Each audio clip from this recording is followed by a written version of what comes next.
e vamos iniciar a aula sobre fisiologia do sistema digestório. Vamos lá. O sistema digestório, ele é composto por dois componentes principais. O primeiro sendo o canal alimentar, o trato gastrointestinal mesmo, e o segundo, os órgãos acessórios, que seriam as glândulas e que fazem parte do processo de digestão. Após a ingestão do alimento, o mesmo irá trafegar por todo o canal alimentar, ele será processado no trato digestivo e tudo aquilo que não for útil para o organismo, ele será excretado pelas fezes. O início do processo de digestão, ele começa na boca. Nós temos aí a ação mecânica, o processo de mastigação, trituração dos alimentos, umedecimento dos alimentos, formando assim o bolo alimentar. Gostaria também de ressaltar que os alimentos, eles são constituídos por macromoléculas. Estão presentes, então, proteínas, né, carboidratos e lipídios. E eles precisam sofrer um processo de decomposição molecular para que seja transformado em moléculas ainda menores e dessa forma consigam atravessar a membrana celular, atingindo a corrente sanguínea. O processo de digestão, ele ocorre em duas etapas. Nós temos aí o processo mecânico, começa na boca, né? Se inicia com a ação mecânica dos dentes. A língua, ela faz aquele movimento de baixo para cima para poder ajudar no processo de deglutição, até que seja formado ali o bolo alimentar. E o músculo liso seria aquela ação mecânica, de acordo com os movimentos ali peristálticos. Nós temos uma agitação ali no estômago e que vai empurrando o alimento até o reto, com destino ao reto, né? O processo de digestão químico seria ali a produção, então, das enzimas, né, que vão fazer parte do processo de decomposição molecular. A absorção, ela é feita por meio de duas formas, através do transporte ativo, quando nós temos, então, presença de moléculas ali no intestino, em que elas precisam se conectar com um canal de membrana específico para que elas possam atravessar a membrana celular, sendo, então, absorvidas. No processo de difusão passiva, temos que relembrar em que a membrana, ela é formada por uma bicamada lipídica. Então, quando nós temos nutrientes ali presentes no intestino, que a composição deles são semelhantes à das membranas, eles se difundem com essa membrana de forma com que eles possam ser absorvidos direto, sem ter a necessidade de ter um canal de transporte específico.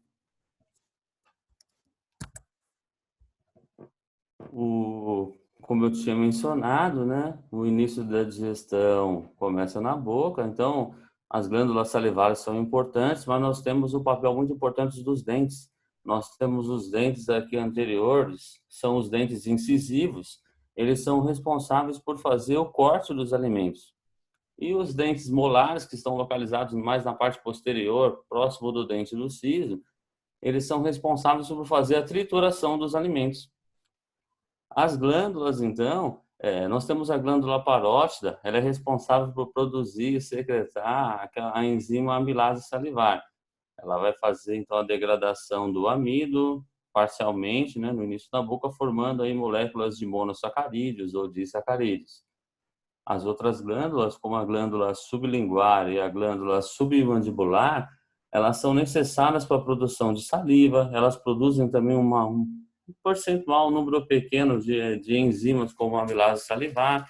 Elas também produzem a enzima lipase lingual e também produzem um hormônio chamado mucina. É um produtor de muco, ele serve para criar uma camada gelatinosa em toda a mucosa oral, que para não ocorra nenhuma lesão oral no momento em que seja feito o processo mecânico de trituração dos alimentos. O objetivo é formar o bolo alimentar. Dando continuidade, então nós temos aí mais ou menos a secreção oral bucal, ela varia por dia de 1 litro a 1,5 litro. Nós temos aí, alguns dizem que a primeira ação, a primeira linha de defesa do nosso organismo, ela começa na boca. Nós temos então a presença aí de imunoglobulinas A e de lisoenzimas, que são necessárias para fazer a esterilização ali dos alimentos antes que ele seja deglutido e lançado no estômago. Gostaria até de aproveitar o ensejo aí para ressaltar em que, na medida em que é feita a degradação parcial do amido, nós temos uma liberação pequena de glicose ali na boca, nós também temos uma pequena absorção de glicose que já cai direto na corrente sanguínea. Isso é importante porque quando se trata aí de pacientes que são insulina dependentes, em algum momento pode acontecer deles terem aí um estado de hipoglicemia e você colocar um pouco de açúcar no dedo, massageando aqui os bucinadores, você pode favorecer aí um estado de pequena absorção aí da glicose, que você pode reanimar o paciente, você já tem uma alteração no estado glicêmico. Não é uma alteração gritante, né? Para quem quer fazer controle da glicose diária, mas nesses casos específicos é necessário e ajuda bastante. Então, com a chegada do alimento ao estômago, nós temos a dilatação desse órgão, o estiramento das fibras musculares, o alimento ele entra em contato com os receptores do nervo vago. Esses receptores, eles intersinalizam para o sistema nervoso, estimulando a ação do sistema nervoso autônomo parasimpático. Ele produz um neurotransmissor chamado acetilcolina. A acetilcolina ela migra das fibras nervosas que irradiam o estômago e atinge os receptores do nervo vago, atingindo também as células G que se localizam no fundo do estômago. As células G, elas são responsáveis por produzir e secretar o hormônio conhecido como gastrina. Esse hormônio, ele vai atingir as células mucosas, as células principais, as células parietais. As células mucosas, elas vão produzir uma grande quantidade de muco. Esse muco ele forma uma camada gelatinosa em toda a parede do estômago, para que no momento que tem aquela agitação mecânica, nós não temos nenhuma erosão nessa parede epitelial do estômago. As células principais, elas vão produzir e secretar pepsinogênio e lipase gástrica. Já as células parietais, as células principais, desculpa, fazem essa produção de pepsinogênio, e as células parietais vão produzir e secretar ácido clorídrico e fatores intrínsecos. Tudo isso estimulado pelo hormônio a gastrina.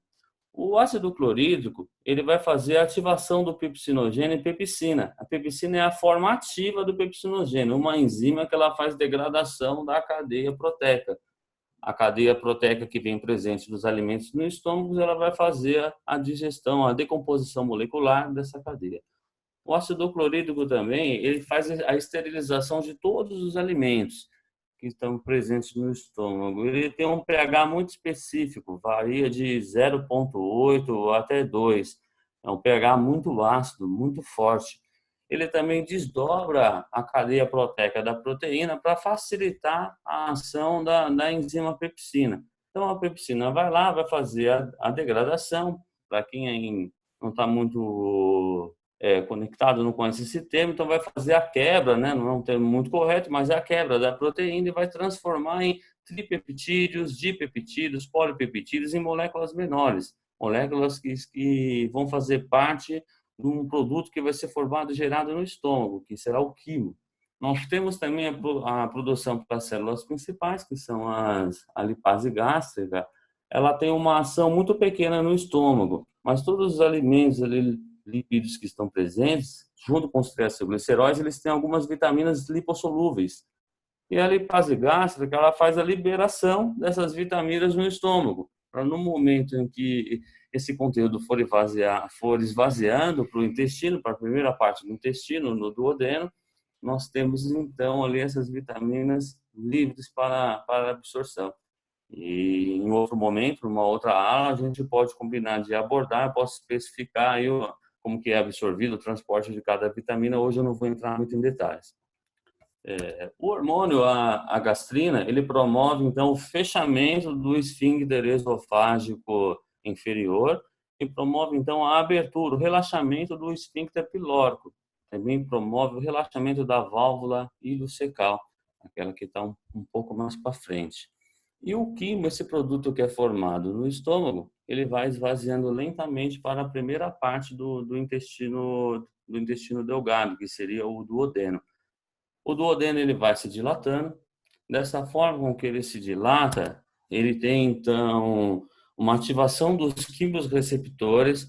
O pH que está junto com aquele químico é muito ácido, ele acaba causando uma lesão, assim, não uma lesão, uma irritação ali na mucosa do intestino, E a ativação dos quimiorreceptores com também a irritação da mucosa, eles acabam causando reflexos enterogástricos, em que diminui a motratricidade do estômago, diminuindo a velocidade do esvaziamento do quimo e fazendo assim com que o intestino seja necessário que ele produza alguns hormônios que vão auxiliar nesse processo. Então, o intestino ele vai lá e produz e secreta um hormônio conhecido como secretina. Esse hormônio ele vai sair, migrar pela corrente sanguínea e até o pâncreas, atingir as células acinárias e vai produzir, o pâncreas vai produzir e secretar bicarbonato. O bicarbonato ele vai percorrer os ductos pancreáticos, passar ali pelo canal colédoco. Vou voltar uma imagem um pouco para vocês. Então, nós temos aqui os ductos pancreáticos, ele vai correr, passa pelo canal colédoco e é desembocado no duodeno. O bicarbonato, então, ele vai elevar o pH ali do intestino, aquele pH ácido que vive junto com os alimentos. A secretina ela também age no fígado, estimulando ainda a produção e secreção de um pouco mais de bicarbonato, para que seja lançado no duodeno e essa elevação do pH seja um pouco mais alta, porque o pH do intestino ele varia de 6 a 7 e o pH do ácido clorídrico de 0,8 a 2 é muito ácido para ele e as enzimas que fazem parte da digestão ele não conseguem trabalhar.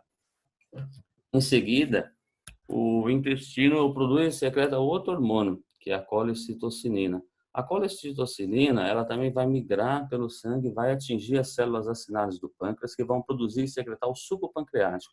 O suco pancreático que é rico em enzimas digestivas, como a amilase pancreática, nós temos a lipase pancreática, as proteases totalmente envolvidas. Gostaria até de ressaltar que as proteases, quando produzidas no pâncreas, elas estão na sua forma inativa. Aqui eu coloquei elas no slide na sua forma ativa, que é a tripsina, quimiotripsina, mas na sua forma inativa elas estão como tripsinogênio, quimiotripsinogênio. Elas não são ativas dentro do próprio órgão para que elas não façam a digestão do próprio órgão e não cause então uma pancreatite aguda. Então esse suco pancreático ele migra pelos ductos pancreáticos, passa pelo canal colédoco e vai ser lançado ali no duodeno. O hormônio produzido pelo intestino, ali o duodeno, a colecitocinina, também vai agir na vesícula biliar, promovendo a contração dela. A contração da vesícula biliar libera a bile no intestino. A bile que de início é produzida pelo fígado, mas a vesícula biliar é um órgão temporário, é um reservatório temporário de bile, e dependendo da quantidade de gordura ingerida da dieta naquele momento, se não se faz necessidade de uma produção aumentada de bile, que é pelo fígado, somente a vesícula biliar vai fazer o lançamento da bile no intestino e o fígado fica sem trabalhar nesse momento. A bile, quando chega no intestino, ela vai fazer a emulsificação das gorduras, transformando essas gorduras em gotículas ainda menores, que são chamadas de micelas. Essas micelas vão favorecer a ação da lipase gástrica, que faz degradação das gorduras, transformando essas moléculas num produto final do metabolismo das gorduras, que é os ácidos graxos livres. Ácidos graxos livres e glicerol, que é o produto formado pelos triglicéridos. Os triglicéridos eles têm uma molécula de glicerol e 3 de ácidos graxos. Com essa degradação, são liberados os ácidos graxos e o glicerol para que sejam, então, absorvidos. E as enzimas das proteases que estavam ali inativas, né? Como o organismo ele é esperto, né? Ele tem vários mecanismos. O intestino ele produz um outro hormônio que chama enterocinase. A enterocinase vai fazer a ativação da tripsina e a tripsina vai fazer a ativação das outras proteases, para que então essas proteínas possam fazer a degradação dos dipeptídeos, dos polipeptídeos, transformando ali em ácidos graxos livres, produto final do metabolismo da proteína para absorção. Todas essas macromoléculas devem ser feita a degradação delas até o seu produto final, né? Você tem ali a amilase salivar, ela vai fazer a degradação do amino, formando os monossacarídeos, desculpa, que são as moléculas Tiagão, eu acho de que travou o glicose, né? slide. Prontas para que seja. Travou? Eu acho Voltou? que travou. Tá. Ó, aqui está no É, secreção vou voltar. pancreática. Boa, velho. Mas tá excelente, viu? Muito bom mesmo. Estou aqui. Pera, Maravilha. vamos manter. Pessoal, uma falha aqui. Nós estamos testando aqui os slides, já vamos Vamos lá. voltar, só um momento. Estou fazendo as minhas anotações. Muito bom. Vários aprendizados. Excelente. É, vou voltar aqui na imagem um pouco, então, Rodrigão, para a gente continuar, para a gente dar início. Então, aqui, pessoal, vocês estão vendo ali em verde ali a vesícula. Aqui eu falei, então, das enzimas pancreáticas, né, que são secretadas. Nós temos, então, a amilase salivar, conforme eu vinha falando. Ela vai fazer a degradação do amido. Aquele que começou a digestão na boca pela amilase salivar vai ser degradado totalmente ali no intestino, para que seja liberado ali as moléculas de glicose, né? Eu também falei das proteases, que vão fazer a digestão ali das proteínas, dos dispeptídeos, polipeptídeos, né? Os tripeptídeos, para que sejam formados aminoácidos, né? O produto final para que seja absorvido. Eu sei que alguns vão estar pensando, né? Mas você tem que ser aminoácidos livres, né? Como que a pessoa vai tomar um suplemento, uma creatina que é formada por 3 aminoácidos, ela vai fazer efeito, né? Depende muito da carga, pessoal. Depende muito da quantidade que você vai ingerir. Se a quantidade for muito grande, que nem na creatina você toma aí de 3 a 5 gramas, você tem uma ampla concentração de um tripeptídeo. A creatina é formada por 3 aminoácidos, arginina, glicina e metionina. Essa ampla concentração no intestino faz com que o intestino absorva tripeptídeos e dipeptídeos também. Mas é uma concentração que a gente não consegue adquirir totalmente através de uma alimentação, de uma comida simples, de um arroz, feijão e uma carne, né? Então, toda vez que você for suplementar alguém, você precisa prestar atenção na carga com que você vai dar para aquele paciente, né, consumir, para que então sejam então absorvidos de tripeptídeos também conseguem passar pela barreira intestinal. Mas é preciso prestar atenção nesse detalhe. Então, conforme eu vim aí falando da bile, né? A bile é produzida no fígado, a vesícula é um reservatório temporário dessa bile. A bile é constituída por água, por sais biliares, por colesterol, pigmentos de bilirrubina. Dando início aqui, né, no nosso conteúdo, nós temos então as funções do fígado.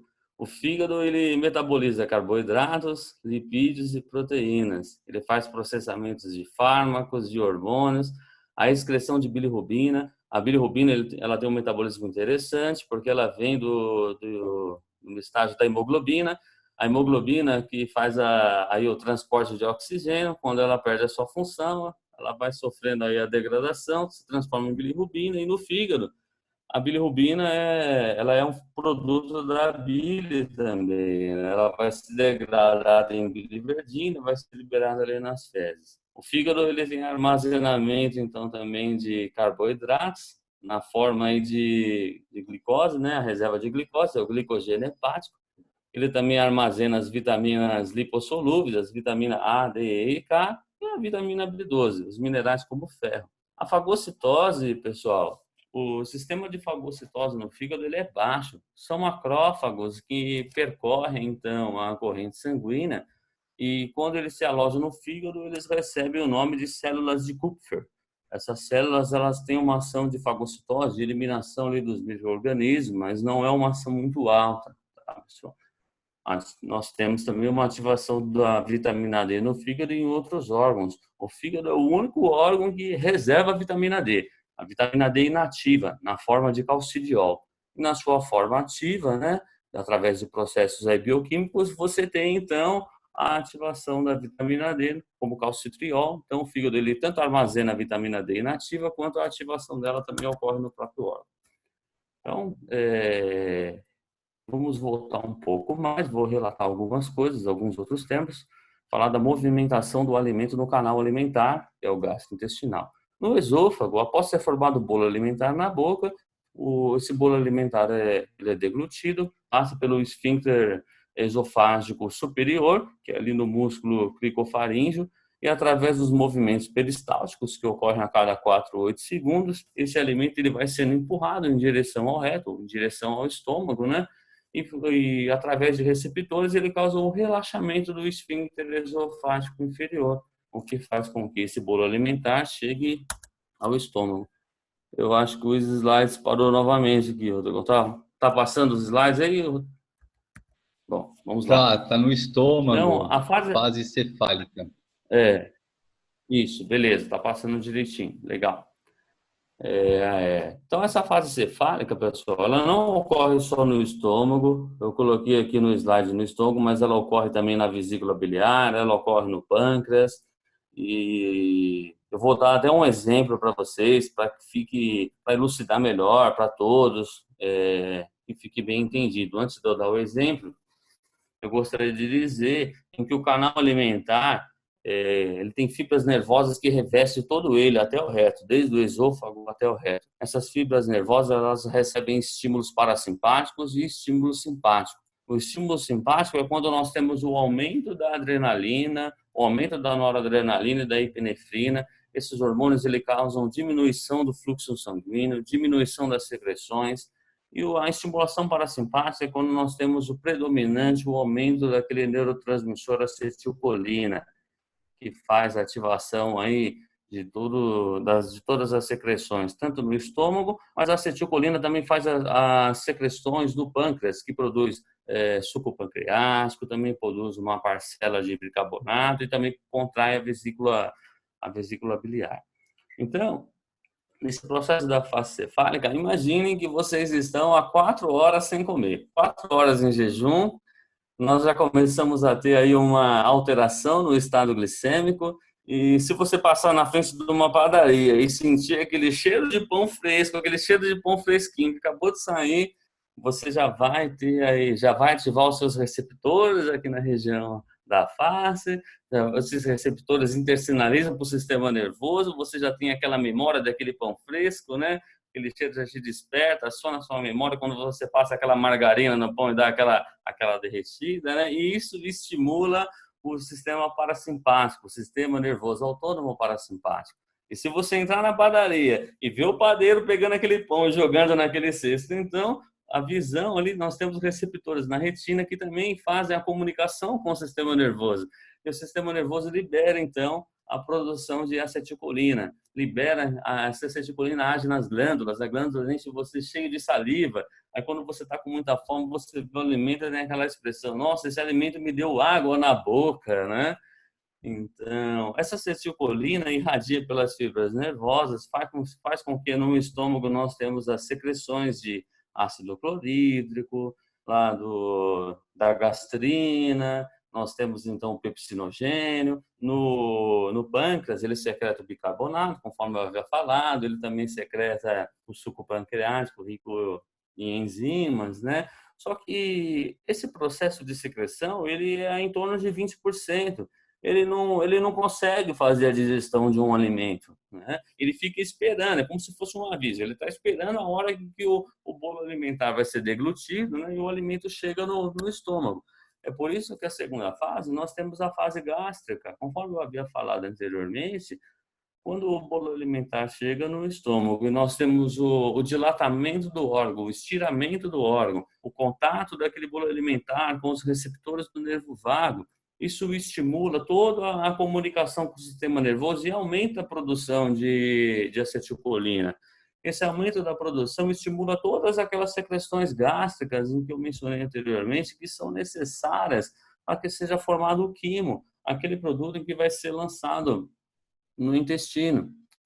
E a fase intestinal é quando o quimo chega no intestino e dilata, então, aquele órgão que os quimioreceptores, quando são ativados com a chegada do quimo, eles promovem um reflexo enterogástrico, diminui a motilidade do estômago, diminui a motricidade dele, faz com que o quimo seja esvaziado lentamente. E os hormônios produzidos pelo intestino, a secretina e a colecistocinina, elas fecham o esfíncter pilórico. Quando o intestino ele se dilata muito e ele está com a capacidade total para que seja feito ali a digestão, então esses hormônios são necessários para inibir o esvaziamento gástrico. Dando continuidade, pessoal, então no intestino delgado ali, que é onde é feita a digestão, a primeira parte do intestino delgado, que é o duodeno, o produto formado para absorção, conforme eu havia falado, desculpe, a degradação de todos esses macronutrientes, né? Temos ali as vitaminas, os minerais, é formado um outro produto. Então, nós formamos o bolo alimentar, né, com o início da digestão na boca, no estômago é formado o quimo e no intestino é formado o quilo, né? É um outro produto. O quilo é o produto final, os nutrientes que estão prontos para a sua absorção. Então, aqui, o intestino delgado e o intestino grosso, né? Falar um pouquinho do intestino agora. O intestino delgado, ele é dividido em 3 partes. Nós temos o duodeno, o íleo, que é a segunda parte do intestino delgado, e o jejúnio, que é o final. No final do duodeno e no íleo, nós temos a maior absorção desses nutrientes. Eles são absorvidos ali pelas microvilosidades intestinais. Quando tem a presença do quilo das microvilosidades, eles esticam tanto que elas esticam tanto que fica quase no tamanho do campo de futebol, para que seja absorvido todos os nutrientes, a maior capacidade possível. Na medida em que nós temos o fechamento do esfíncter pilórico, nós temos a abertura da válvula iliocecal.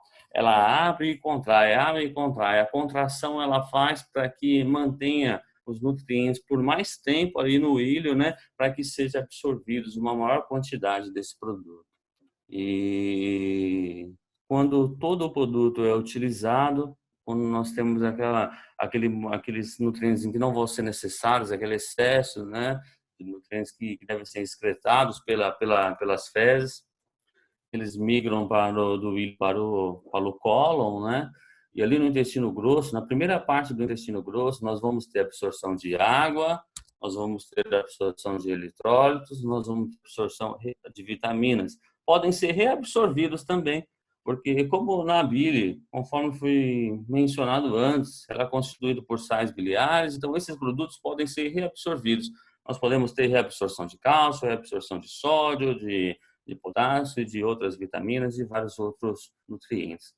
Conforme na primeira parte do intestino grosso nós temos essa absorção de água, né, de vitaminas, nós deixamos as fezes um pouco mais amolecidas, né? As fezes amolecidas em que vão ser encaminhadas em sentido ao reto. E antes de eu falar do processo de defecação, aproveitar acho que a gente tem um pouquinho de tempo, eu gostaria de lembrá-los como que funcionam os movimentos peristálticos, para ficar claro, né, a velocidade de contração com que eles ocorrem, né, e que levam aquele bolo ali fecal até o reto, até o ânus, né? Então, como eu havia falado antes, as fibras nervosas que irradiam ali desde o esôfago até o reto, até o final, ali quase chegando no ânus, elas são divididas em 2 plexos. Nós temos o plexo bioentérico, é aquele que reveste o intestino por fora, né? E o plexo submucoso, é aquele que fica na parte interna do intestino. O plexo submucoso, ele controla mais a secreção e o fluxo sanguíneo interno. Já o plexo mioentérico, ele promove a contração, a contratilidade, a peristalse, os movimentos peristálticos.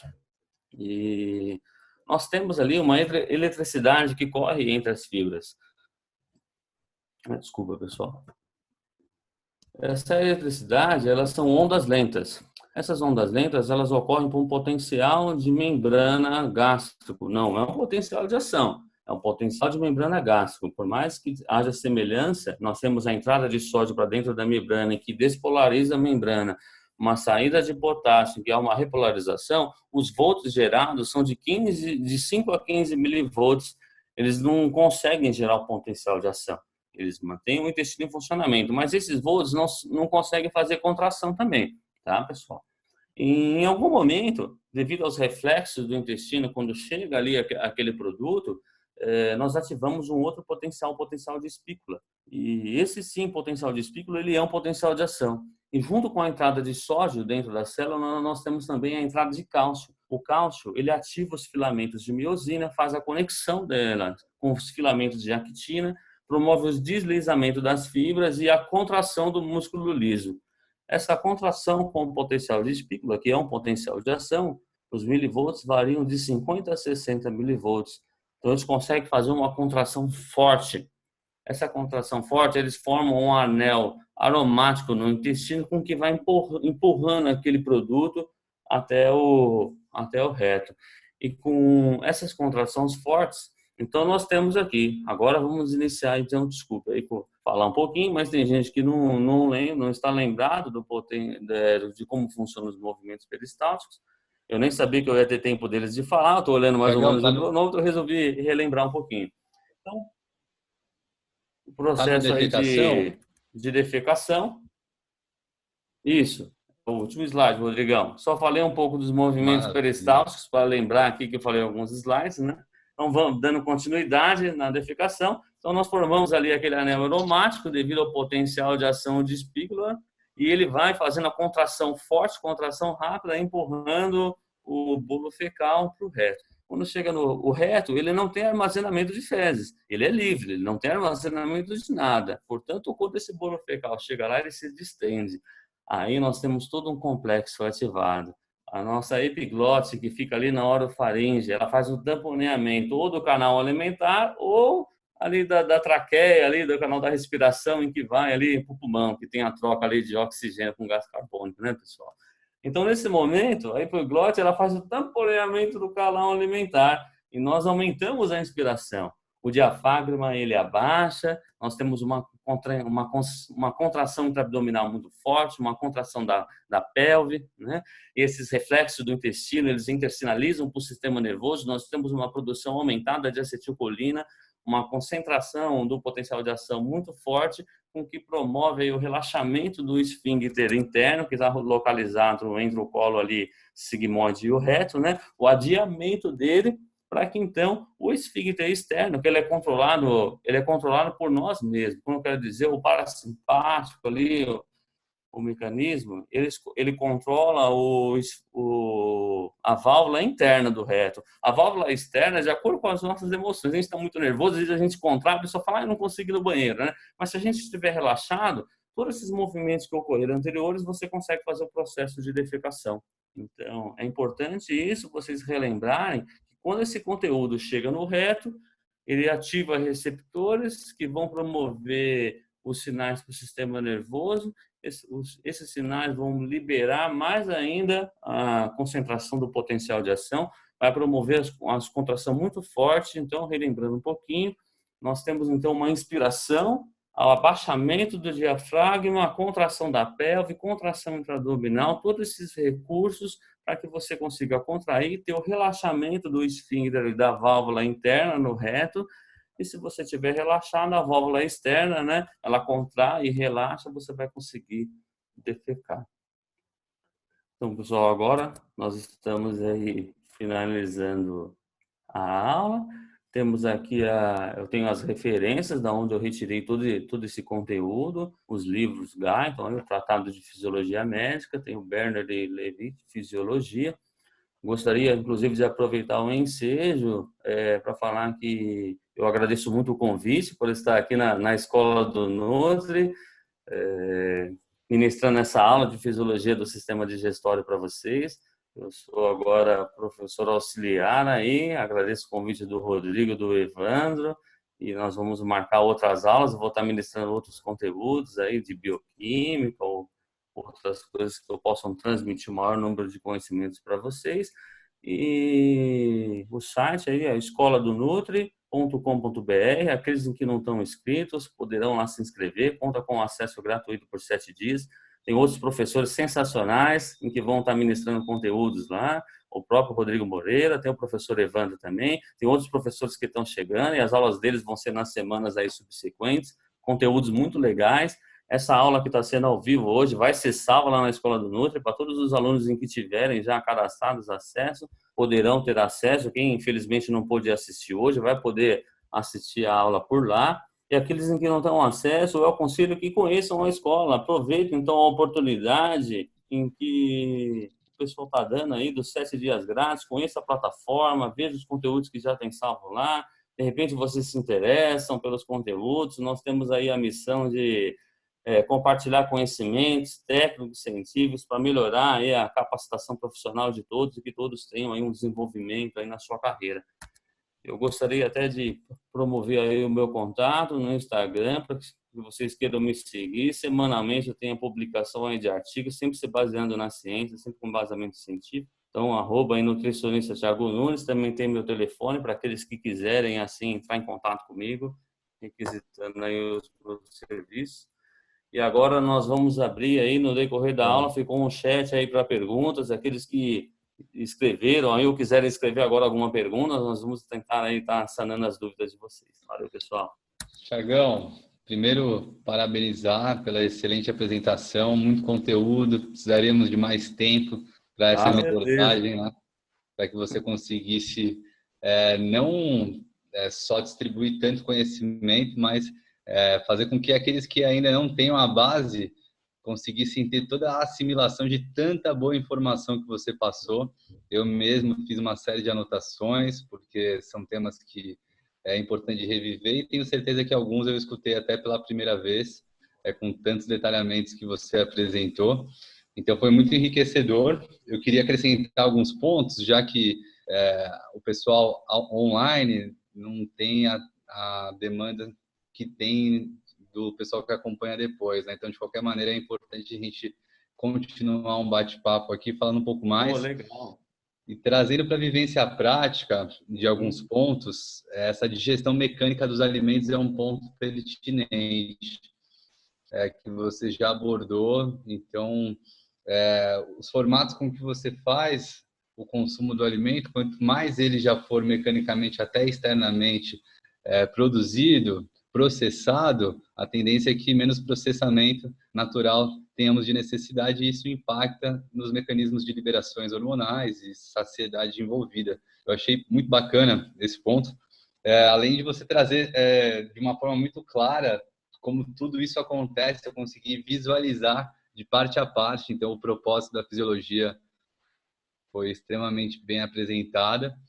E essa parte também do ânus, é muito importante entender que tem toda a correlação com o sistema nervoso central, que é uma realidade. Muita gente tem dificuldade de utilizar o banheiro, não é por falta de fibra, não é por falta de água, é por algum tipo de reação induzida pelo estresse. Fala um pouco mais. Então, eu achei interessante, né? É que às vezes o tempo é muito curto e a gente tenta acelerar para respeitar o tempo, né? Para o pessoal ficar mantido aí para assistir a aula. Mas essa parte mecânica que inicia na boca, ela é muito interessante, porque muitas vezes as pessoas acham que você fazer o processo do alimento, a transferência de calor, tudo conforme você falou, o preparo do alimento, né? As pessoas têm medo de perder nutrientes, às vezes acabam até querendo ingerir os alimentos próprios crus, né?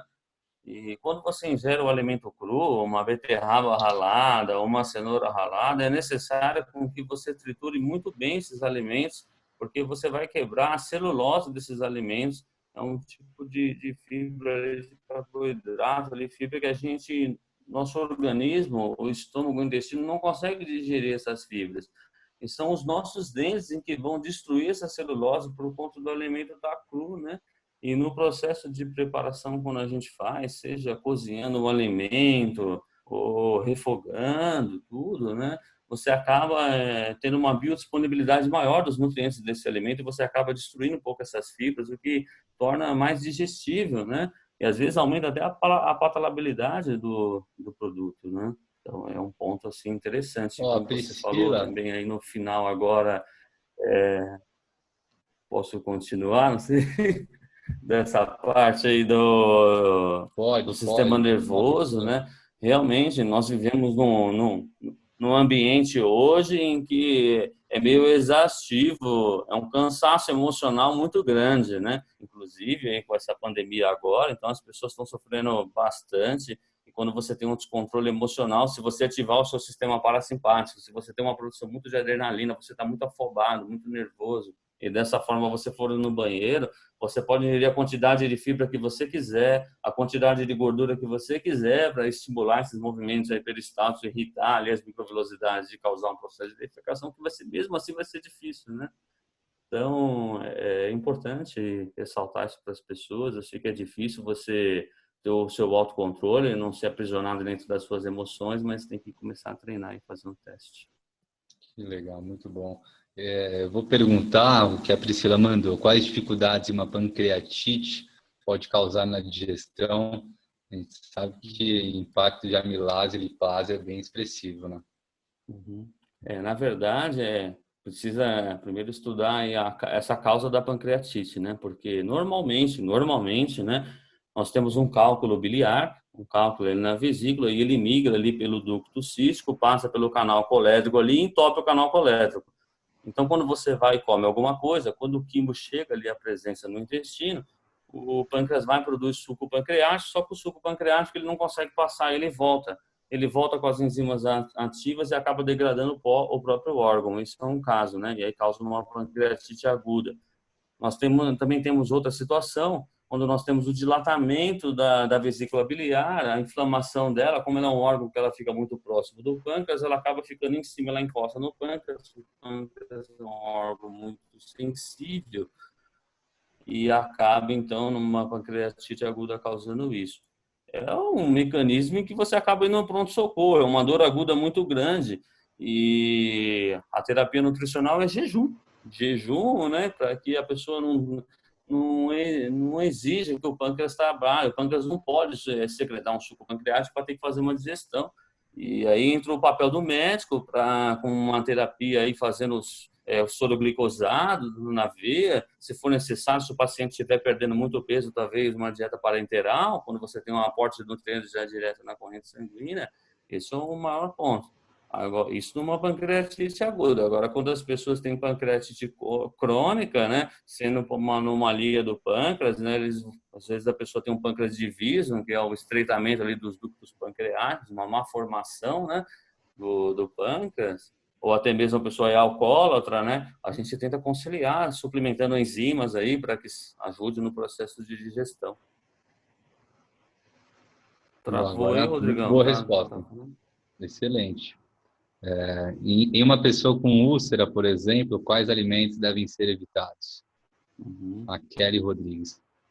Então, na pessoa com úlcera, mesma situação quando a pessoa tem uma gastrite crônica, quando está na fase aguda da doença, a gente tem que evitar alimentos gordurosos, evitar fibra, porque a fibra ela sobrecarrega muito o estômago, e a gente não faz digestão de fibra e em alguns casos pode ocorrer até uma esofagitezinha, então você evitar alguns alimentos ácidos pode ser necessário. O café, por mais em que a cafeína você tem que ingerir ela numa ação muito grande para ela promover, aumentar os movimentos peristálticos, mas o café também é ácido, ele pode piorar essa questão ali, às vezes tem uma irritaçãozinha no esfíncter esofágico inferior.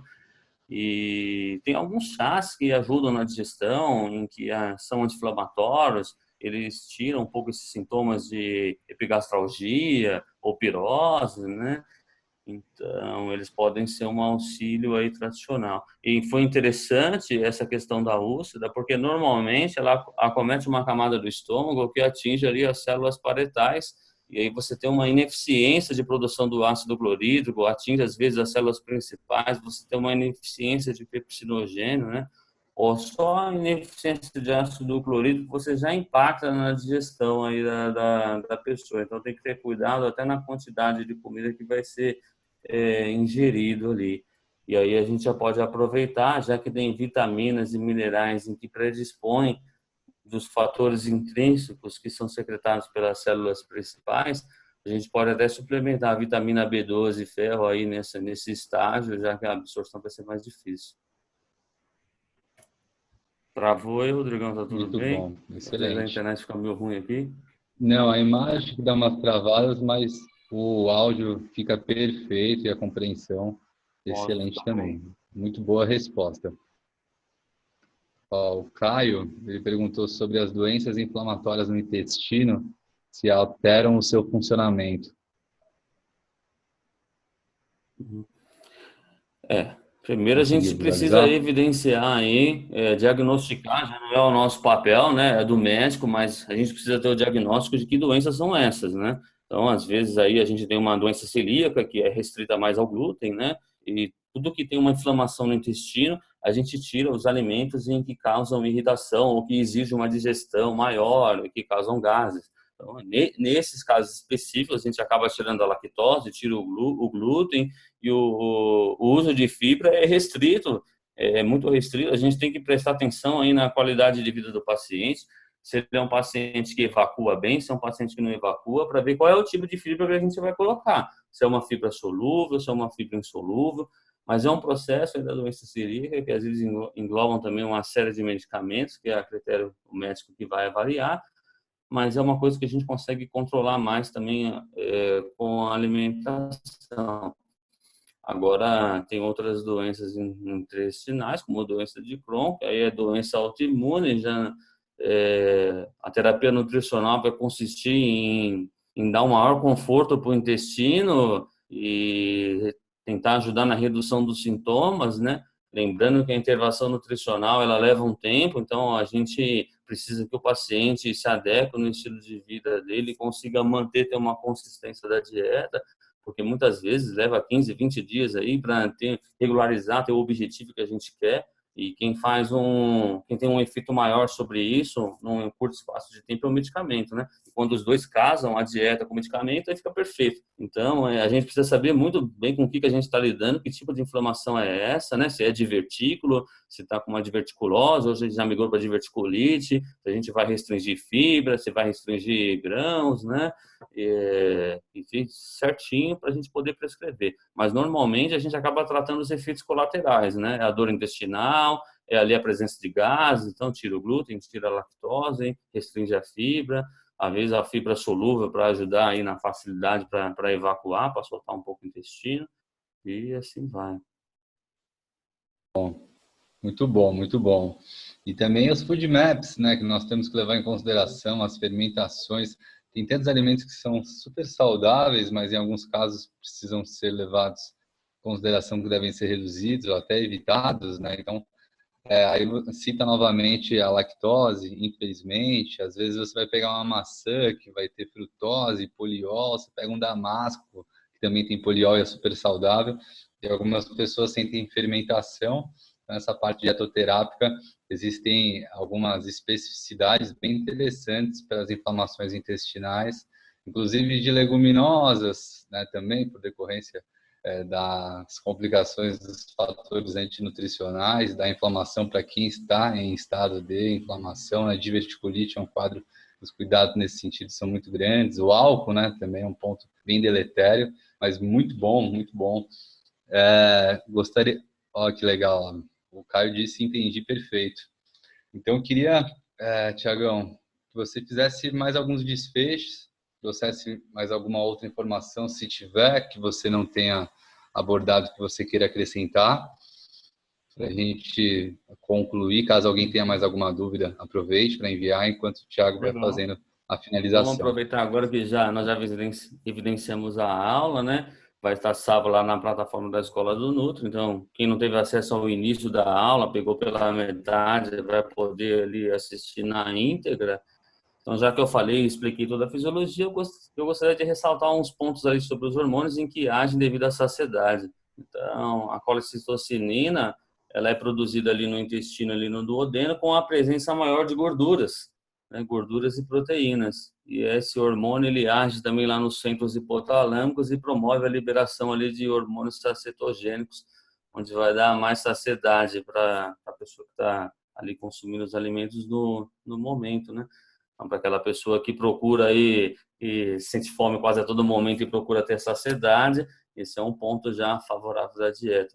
Eu não coloquei todos os hormônios que são secretados pelo intestino por conta do tempo, assim, da aula, para não ficar muito complexo, mas a proteína em si, ela também dá saciedade, quando ela chega no intestino, ela estimula a produção do hormônio, ali, o GLP-1, né? Ele também atinge lá os centros hipotalâmicos, e atingindo o hipotálamo, que controla todas as células e com mecanismos ali dentro do organismo inteiro, ele também promove saciedade. Tem um hormônio também que ele é produzido pelo intestino, que ele chama peptídeo inibidor gástrico. Esse hormônio está muito também relacionado com o metabolismo da glicose, né? Quando a glicose está presente ali no intestino, além do intestino secretar esse hormônio e diminuir as contrações do estômago, ele também estimula o pâncreas a produzir insulina. Está avisando, o pâncreas, está chegando a glicose aí no sangue, né? E o pâncreas, ele não tem só ação exócrina, né, que é o processo de digestão, é baixo, mas é 10% da ação dele é endócrina, através dos hormônios insulina e glucagon, que eles têm o único objetivo que é normalizar a glicemia. Então, sempre que você tem a alta da glicemia, a insulina se sobressai e aí vai ter uma absorção de glicose nas células, e quando a glicemia está em baixa, é o glucagon que vai lá, atingir o fígado para ter o fígado produzir glicose e controlar todo esse mecanismo. Então, o que eu gostaria de ressaltar, né? Eu não sei quais as perguntas aí do pessoal, se tiver mais alguma pergunta, a gente pode aí tentar responder, senão a gente encerra e marca a próxima aula, talvez a gente fale de bioquímica aí eu entro mais a fundo aí nessa questão hormonal, na questão enzimática, porque o tempo era curto hoje e não deu para eu aproveitar, transmitir mais conhecimento para vocês.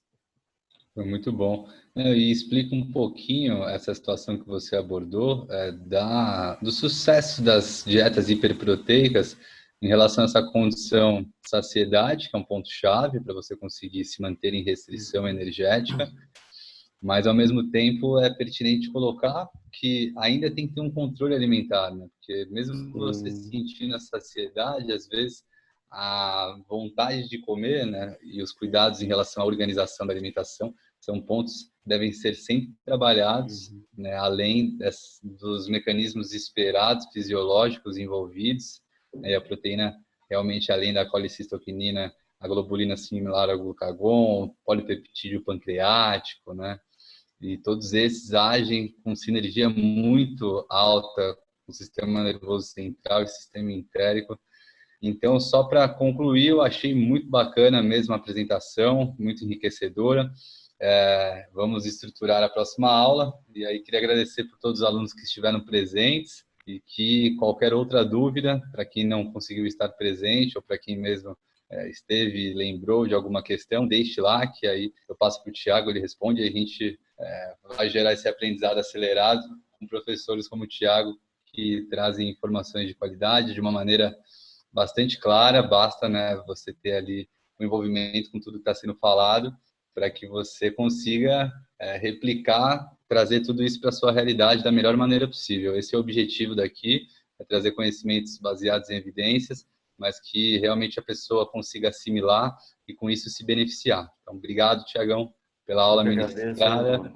Agradeço a oportunidade aí que vocês estão me dando de poder transmitir aí o conhecimento aí. Tem alunos, tem pessoas aí que não são profissionais da área da saúde hoje presentes, talvez estejam aí presentes no nosso convívio. Queria agradecer a presença de todos, né?